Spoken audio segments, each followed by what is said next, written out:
Hello dear students, welcome to the computer class of Standard 10. Today we are going to begin our chapter number 11, Data Types, Operators and Expression in C language. So first we'll get the quick review that what we have discussed in the chapter 10. In the previous chapter we have saw some simple C programs. We also learned about the C character set and the tokens of a C language. So one of the tokens discussed was the identifier. So here C character set means the basic alphabets that we can say. So basic alphabets, the 4 types of categories was there of the C character set.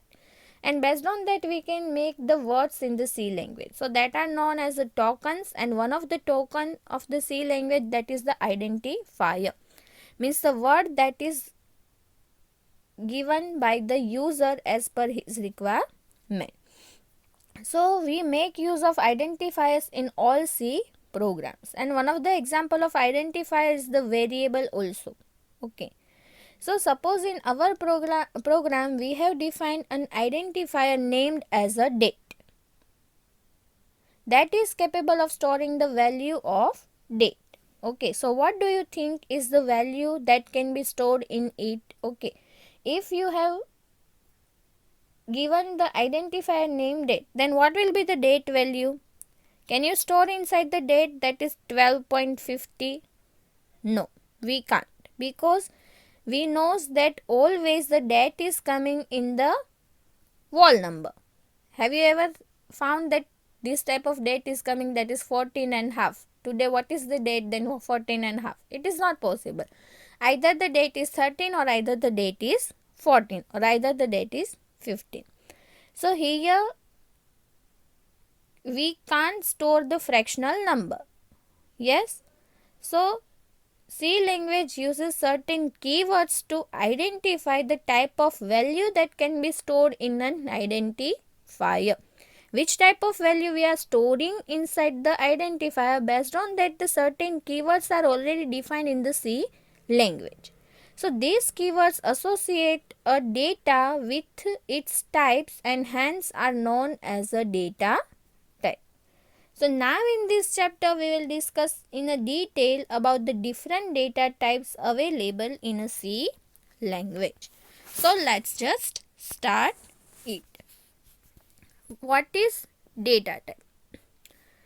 The type of value that can be assigned to an identifier is known as its data type. Okay, so as we told you that we have an identifier, the date is there. Okay, so then we would say the data type of date is an integer. Similarly, if an identifier amount has the value 99.50, then we would say the data type of amount is real. Okay. So how we can decide the data type? Based on the value that we are going to store inside the identifier. If I am storing the whole number without any fractional, then the data type will be integer. Okay. If I am storing the real numbers, then the data type will be like that. So C language uses a set of keywords to relate a data with its value. This keyword identify two things: the type of value that can be stored in an identifier and the memory space required by an identifier. Each data type is allocated a fixed memory space in a C, and it is denoted by a bytes. So 1 byte is the combination of 8 bits. So here C language uses the keywords based on the values that we are going to store in it, and these keywords that considers the two things. So first is what is the value that we are going to store inside the identifier, and what is the memory space. Here memory space is required because whatever the value you are giving, that will be stored inside the memory. So how much memory it will occupy in our computer, that also important thing over here. So this is denoted in the form of bytes, and here 1 byte means 8 bit. So here this bytes means this memory space is also used to make the range of that data type. What is the range of the data type? So that is based on the how much memory space they are occupying in the computer. Based on that we can decide the range of the particular data types. So this is data type. Data type means what the value you are going to store. According to that the data type will be decided over there. Next is basic data types of a C. C language supports basic 3 data types, that calls the integer, decimal and character. So these data types are represented using the keyword integer, float and character, that char respectively. So basic data types are the 3: integer, decimal and character, and they are represented. The short form of integer is int, decimal that float and character means char.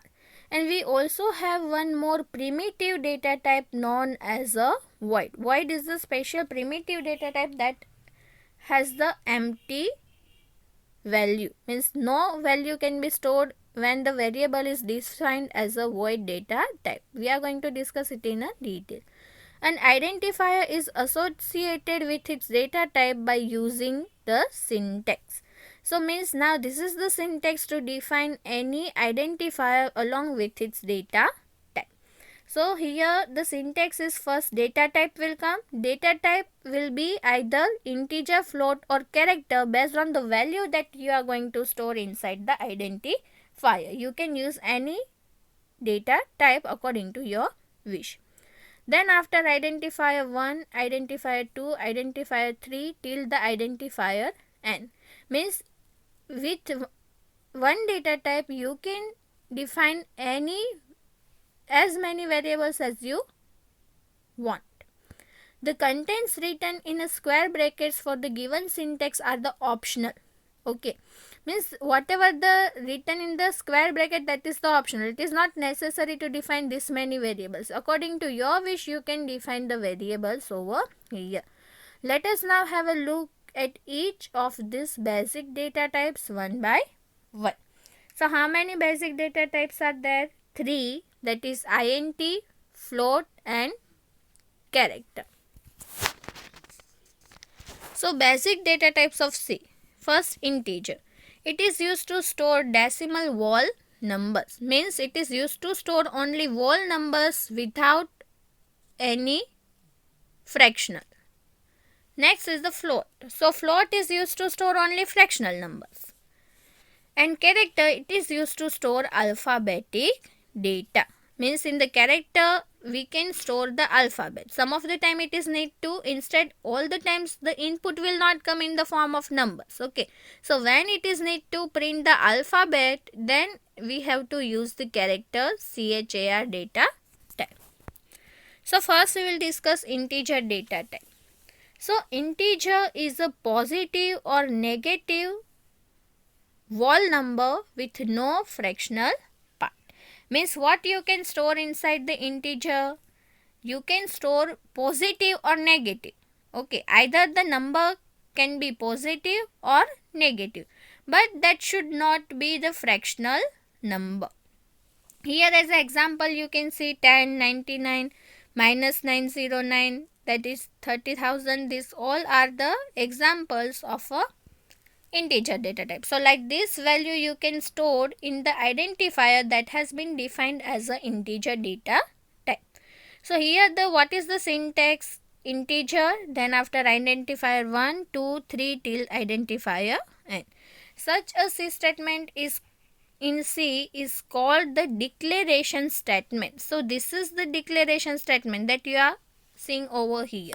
So integer, that is our that is our data type, and roll number, this is our identifier name or a variable name. And as we have discussed that every statement, most of the C statements end with the semicolon. So that is why the semicolon sign is there. So whatever the statement is written here, that is integer, roll number, semicolon, this statement is known as a declaration statement of any identifier. So before using the roll number in your program, that must be declared by you in the proper manner like this with its proper suitable data type. Okay. Then second example is that integer, date, month and year.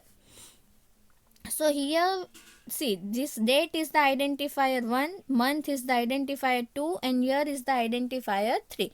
Means how many variables we have discussed or we have declared with the integer data type? 3 variables together we have discussed with the integer data type. Then after signed and unsigned integer, further the two parts are there in the integer. One is the signed integer and one is the unsigned integer. So whatever the examples we have discussed in the integer data type till this explanation, this is the signed integer. Okay. Signed means most of the variables are declared as a signed integer and that are capable of storing both positive as well as negative values. Means if the variable is declared as a signed integer, and by default that will be declared as a signed integer only. So means the signed integer can store both the values, that is either the negative number or positive number. So here the example, that is integer roll number. So that we have discussed, that is the example of signed integer. Then unsigned integer.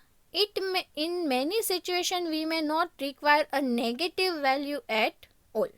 Okay, some of the times we can't accept the negative value from the user. Suppose if the mark entry is there. So have you ever seen that any student got mark, -1, -2, -3? No. The minimum value is the 0. Okay, if not written anything, then particular student will get the 0 marks.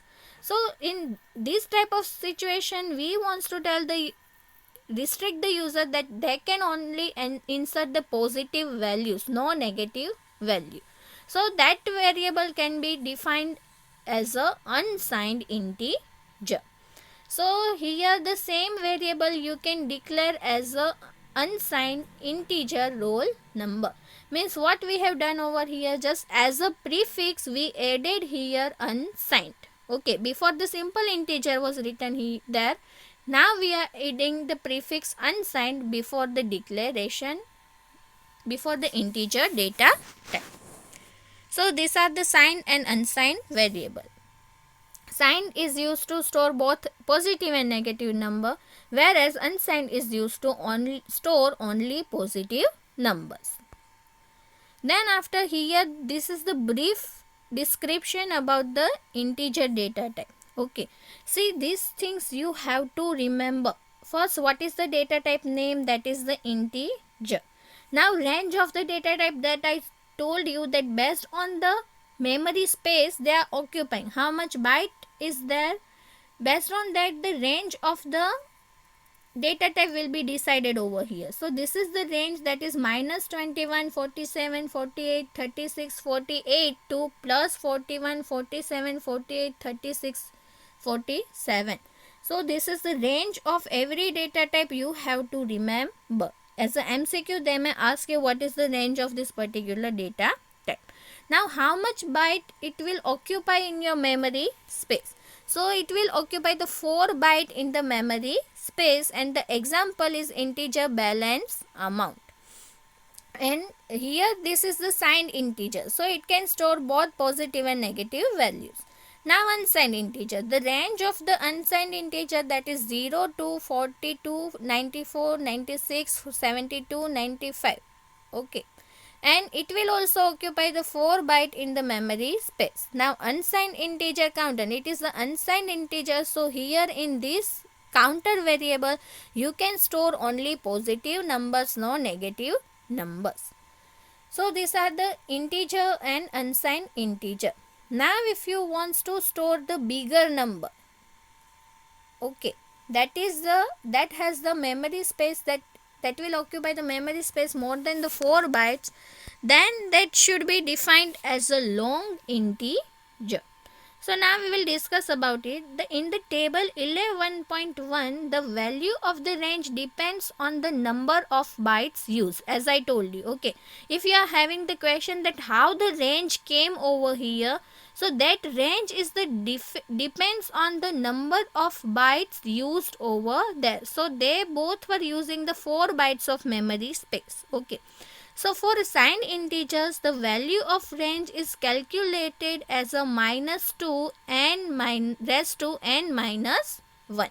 So this is the form. Okay, how the range is calculated there? So -2 raised to n minus 1. 2 plus 2 raised to n minus 1 minus 1. So this is the range of a signed integer. And here n refers to the number of bits required. Okay, so here 4 byte, and here see n refers to the number of bits, that is not the bytes here. Okay, and as we have seen, the 1 byte equals to how many bits? 1 byte equals to 8 bits. Okay, and here how many bytes are there? That is the 4 bytes. Okay, so total how many bits are required here? 32 bits are required to store any unsigned integer. So here it will come that -2 raised to 32 minus 1. So -2 raised to 31, like this it will calculate the things. Okay, so similarly for the unsigned integers, the range is calculated as a 0 to n 0 to 2 n raised minus 2. So it is possible to increase the range of the integer numbers. So as I told you, it is possible to increase the range. How it's possible? By using the prefix long with the integer data type. So this is the another type, long integer. Okay, so we have discussed the integer and then after long integer. So adding long a prefix to integer that allocates the 8 bytes of memory to the variable. How much byte it will occupy there now? 8 bytes of memory space. And we can define such variable using the syntax shown here, that is long integer population. So how we were using the prefix before the unsigned to store the only positive values, same as before integer, use prefix here long, then it will give you the more memory space and the range also will be higher there. So this is about the long integer. Now we will see one basic program with all this data types. So here, as we have told, we have discussed the structure of the program in our chapter number 10. So as per the structure, first will come documentation. So here written, see in the comment, with the comment it's written program to illustrate the use of integer data type. Then after header file that includes the function like a printf and all. Okay, so here to use predefined functions of a C language, we are inserting the header file #include stdio.h. This is compulsory. Before every function the header file should be there. Before in every C program, first you have to write the header file. Then after the mains function, as we have discussed in the previous chapter, that main is the very important part of a C programming, because every program will begin its execution from the main function. So first control will transfer to the main function, and then main function will handle all the activities in your program. So first it is defined at the integer main. Okay, so here the main is the user defined function and integer is the return type of that function, data type of that function. Okay, now only we have discussed the integer data type. Now we are defining, then after curly bracket. So this is the scope of your program. Okay, now we are beginning our function. Okay, with the curly bracket the function will start. Then after integer mark is equals to 10. So here we have declared the mark variable. Okay, with the which data type? Integer. So here the integer is the sign integer, so it can store both the values positive and negative. Okay, then after unsigned integer, and now the variable name is a date. So unsigned is the prefix to store only positive values, then integer is our data type, date is our variable name, and in date we are storing the value that is 30. And now long integer, so that is the long is the prefix to give them allocate the more memory space, then after int is our variable data type, and population is our variable, and here whatever the value is written that we are going to store in it. Now what is the use of printf statement, student? Printf statement is used to print all the things on the screen. So whatever the values we have given, now we want to print that value on a screen. So with the help of printf we can print on the screen. So this printf I will explain you in the next chapter, students. Well, so now we have discussed this one. Then with the 3 printf statement we have print all the things here, and then after return 0 is written. Return 0 is why? Because the main function is written with the integer data type, and the return 0 statement is the compulsory. We can avoid these things. So how we can avoid that I will tell you in this chapter only. So then after in the comment we have written the end of a program. So like this we can define the variables with the integer data type. Now the real. Next data type is the real, means which data type is there in the C language to store the fractional numbers. Okay, so this real means the fractional number. Okay, so to store real numbers in the C language, it supports the data type identified by keyword float. Means float data type is used to store the fractional number. Now variable declaration. How we can declare the variable? First the data type will come, and then after variable name. Okay, so here the float is the data type and percentage PER. So PER is the variable name.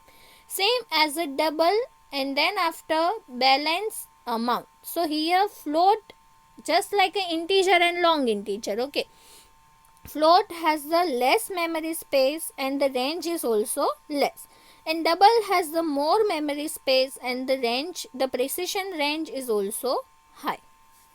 So now we will see the brief description through the table. So first the data type name, then after range, then after significant digits, bytes required, and example. So first float. So this is the range of the float data type plus or minus 3.1 e minus 32, that is in the form of exponent value. Okay, so here this type of range you have to remember of each and every data type. Then after significant digits, that is the 6 significant digits, and bytes, that is the 4 bytes, and the example is a float price. Significant digits means how many digits are allowed there. Okay, means the range is fixed of your data. So first in the float the 6 significant digits only allowed. Then after if you want to store the more significant digits, if the number is the highest number or more values you can store, you want to store, then the next data type is the double data type. The range is also higher, and the significant digits, that is the supported 16 significant digits. Bytes required, that is the how much memory space that will occupy, that is the 8 byte, and example is here double total price. Next is the long double. If more storage you want, okay, so if then it will occupy, see, the 16 bytes of memory space that will be occupied to the long double variable, and the significant digits is the same only 16, and the long example is long double and credit. So see here, three types of variable are there, three types of data types are there that can store the fractional number. So first is the float, that is the significant digit 6 and memory bytes 4. Then after double, the significant digits supported are here 16 and the memory space it will occupy, that is 8 bytes there. And long double, that is 16 significant digits and the memory byte, that is the 16 only. So this is about the float data type. Now we will see one example with the float data type. So same documentation, and then after our header file and then after our main function.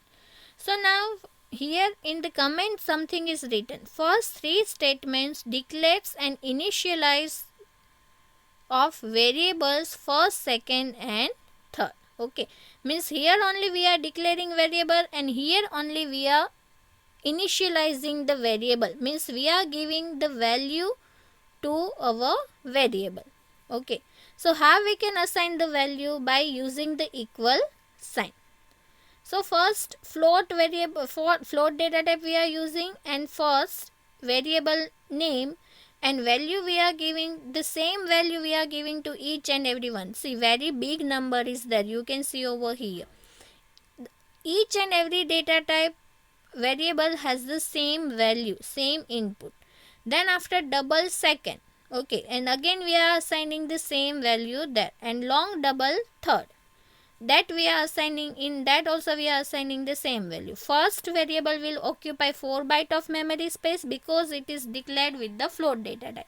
Second variable will occupy the 8 byte of memory space because it is declared with the double data type. And third variable will occupy the 16 byte of memory space because it is declared with the long data type. Then after we have used the printf statement to print all the things on a screen.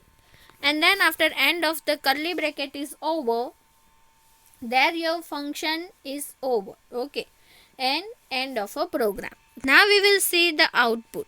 See, so before seeing the output, first we will see the float first and what value we have stored in it. Okay, now you just compare here what value is coming over here in the first variable. So this is our input. The first three lines you can see this is our input, and the last here you can see the line, this is the output.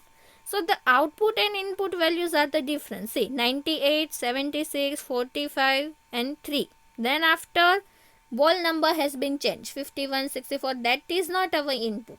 Okay, so here you just see we have seen before that the significant digits of a float variable, that is 6. Okay, so 6 digits only will come over here. See, 9876543.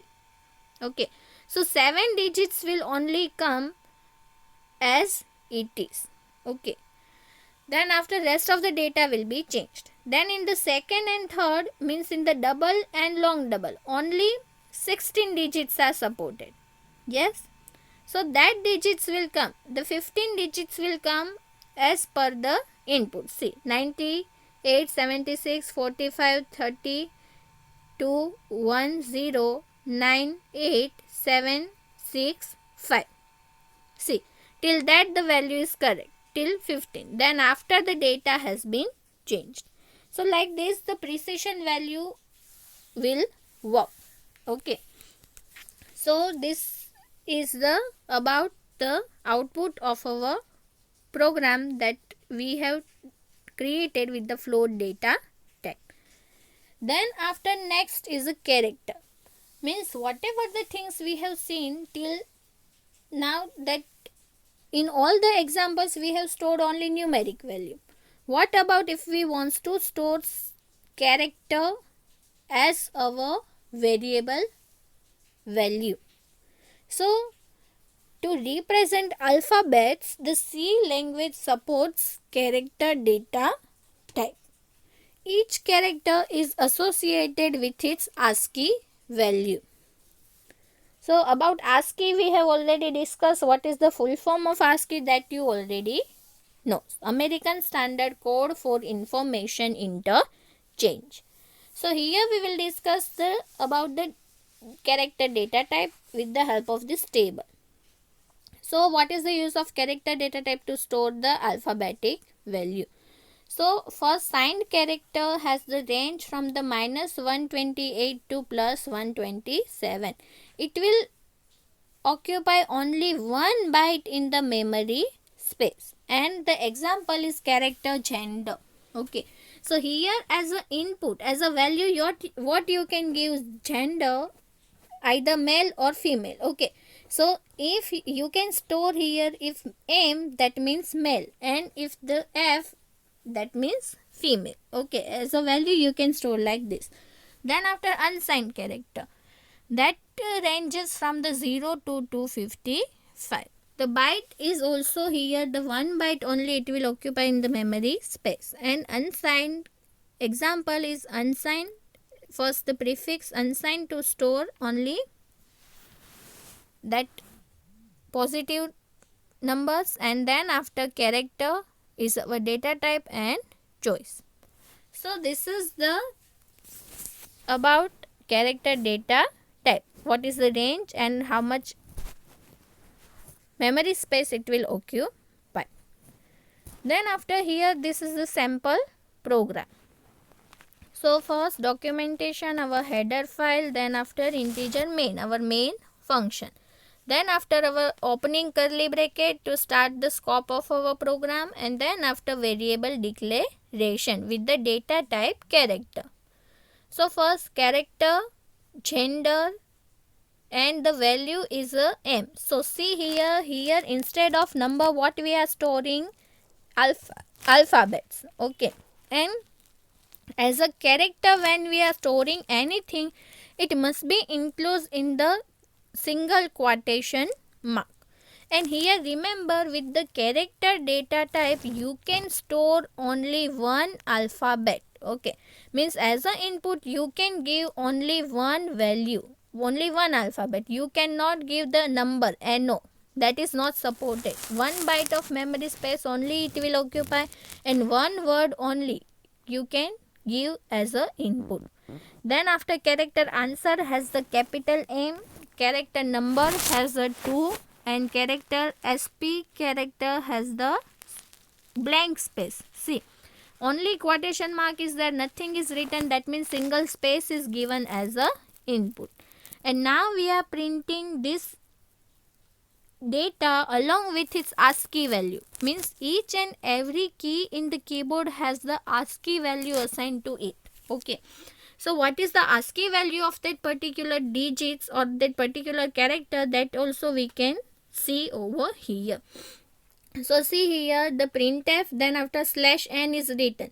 /n we have already discussed in our backslash character. So what is the use of /n? It will bring the cursor in a new line. Then after the message is given, the character stored in the gender is C, is %C. What is the use of this percentage? It is used to, that I will explain you in the next chapter. In the next chapter we are going to discuss about this in a detail.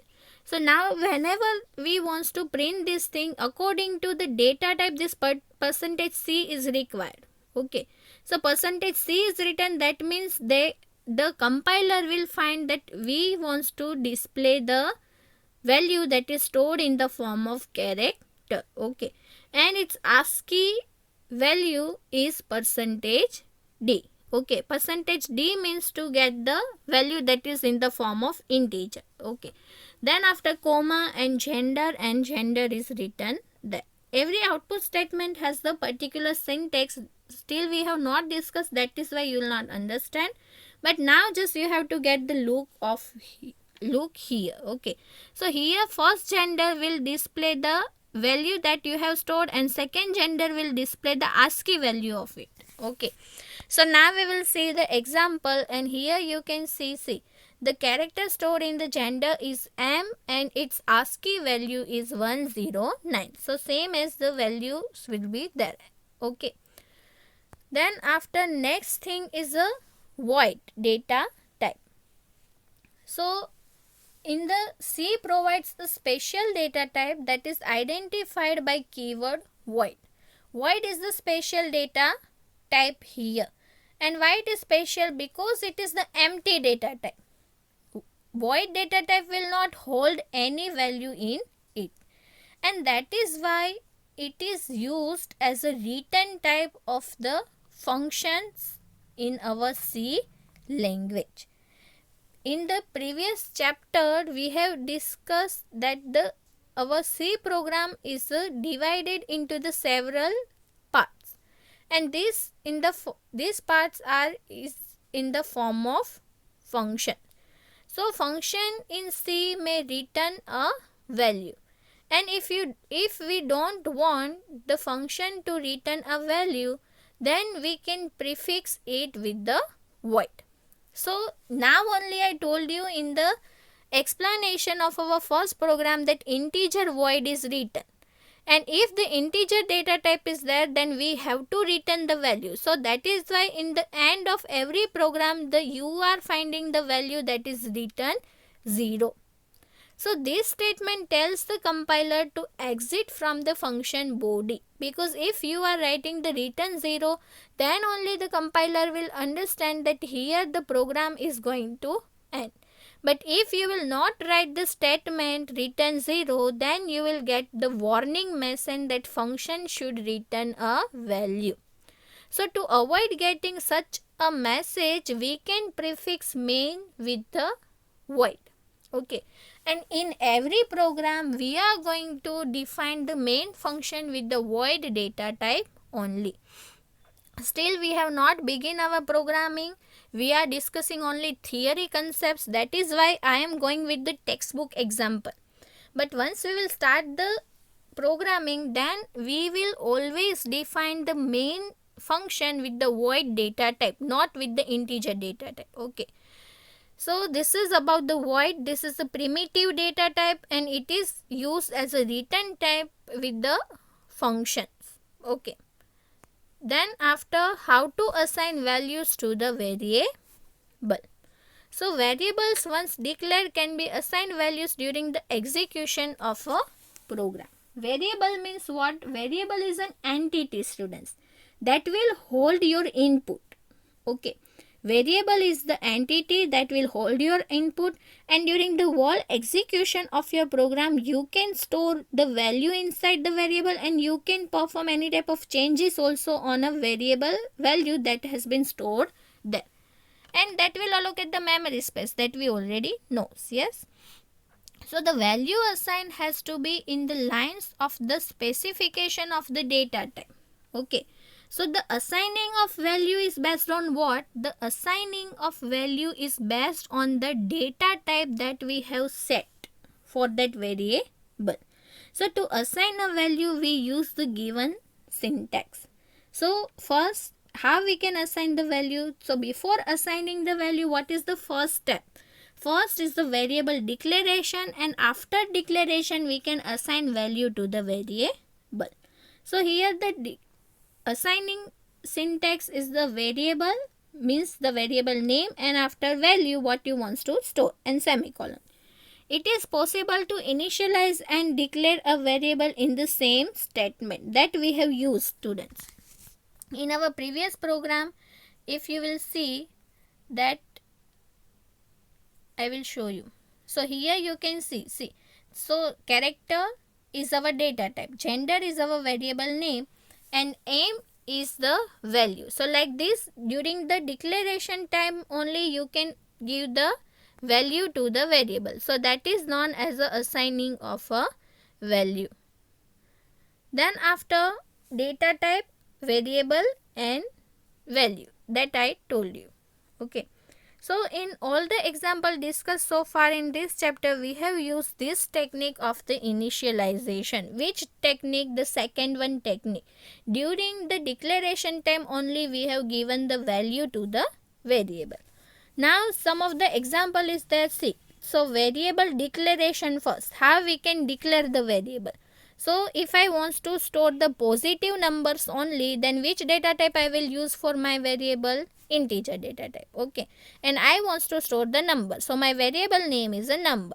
So integer number is defined with the integer data type, so I can store both positive and negative number in the integer, in the number variable.